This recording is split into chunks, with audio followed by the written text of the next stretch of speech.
যে আমরা যদি গান করতে থাকি তাহলে আমাদের লেগেসি বেঁচে থাকে। যে কারণে আমি ওনার একটা প্রশংসা করলাম যে এত বছর ধরে হার্ড ওয়ার্ক করে উনি এখনো বেস্ট কাজটা দিয়ে যাচ্ছেন। আমার মনে হয় মিউজিক ইন্ডাস্ট্রিতে আমরা এটা কম করছি। সো আত্মসমালোচনার জায়গা থেকেই গান বেশি করবো এবং রিমার্কের সাথে যেই আমার যুক্ত হওয়া, প্রতি মাসে একটা করে আমি গান আপনাদের উপহার। ভাগ্য ভালো যে আমার ট্রিটমেন্ট চলছে এবং আমি সরি আমার গলার যে প্রবলেমটা ছিল ট্রিটমেন্ট চলছে, এখন ভালো অবস্থায় আছি। কিন্তু যেটা হয় যে কনসার্টে 10-12টা গান গাওয়ার পরে আর গাওয়া সম্ভব হয় না। এখন পর্যন্ত ঠিক আছে, স্ট্রেস কম নিতে হয়। আগে যেরকম প্র্যাকটিস করতে পারতাম প্র্যাকটিস করতে পারি না, বাট গান আশা করছি পরিপূর্ণভাবে সুস্থ হয়ে যাবো এবং ঠিকমতো গান করতে পারবো। আমি আসলে শুরু থেকে গানের জগতের মানুষ, গানে দেখেছি। মাঝখানে আপনাদের অনুরোধে হয়তো কিছুদিন অভিনয় করেছি, ভালো লেগেছে, মানুষের ভালোবাসা পেয়েছি। কিন্তু আসলে এখন যেই বয়স, বেঁচে বেঁচে আসলে শুধু গানটাই করতে চাই। বুঝতেই পারছেন শাকিব ভাইয়ের আমন্ত্রণে যেহেতু রিমার্কের ফ্যামিলির মেম্বার হয়েছি, যদি সেরকম কোনো আমন্ত্রণ ওনার কাছ থেকে আসে, হ্যাঁ করতেই পারে। না, সিনেমা নিয়ে পরিকল্পনা নেই। একটু আগে যেটা বললাম যে বয়স হয়ে যাওয়ার সাথে সাথে মানুষের মাঝে এক ধরনের উইজডম আসে।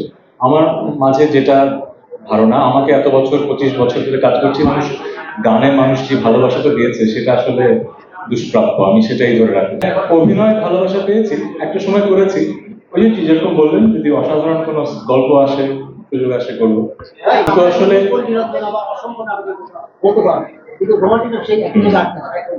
যেটা হয় কি, এক একটা কাজ এক একটা সময়কে ধরে রাখে। নীলাঞ্জনা, মনসুবা জাংশন, মনফুরিং এর গল্প, ওই সময়টা কিন্তু একটা সময় ছিল যখন বাংলাদেশের মানুষের মনে রোমান্টিক নাটকের ক্ষুধা ছিল। তো শিহাব শাহীন, আমরা যারা যে টিমটা ছিলাম, আমরা ওই ক্ষুধাটা মেটাতে পেরেছি। এরপরে কিন্তু একটা সময় আসলো যখন মানুষ ভাবলো যে অনেক রোমান্টিক নাটক হয়ে গেছে, এখন থ্রিলার দেখতে চায়। এখন দেখবেন ওটিটিতে শুধু থ্রিলার বেস কাজ হচ্ছে। তো প্রত্যেকটা সময়ের একটা আবেদন থাকে। এখন যেহেতু সেই সময়টা যাচ্ছে, সেরকম কাজ হচ্ছে। আবার একটা সময় থ্রিলারেও মানুষ হয়তো বোর হয়ে যাবে, তখন আবার হয়তো রোমান্টিক নাটকের চাহিদা হবে, তখন আবার হয়তো হবে।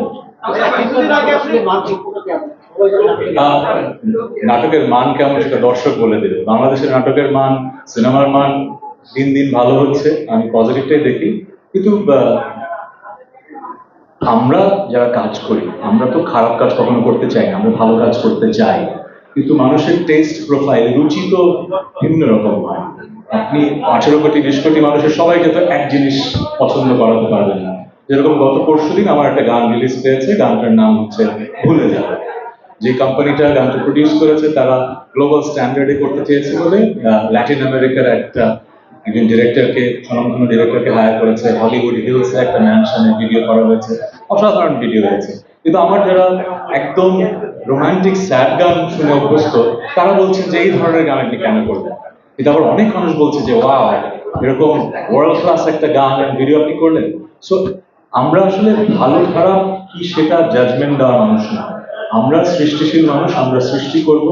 আপনারা দর্শক শ্রোতারা যেটা ভালোবাসবেন সেটা টিকে যাবে, যেটা ভালোবাসবেন না সেটা হারিয়ে যাবে।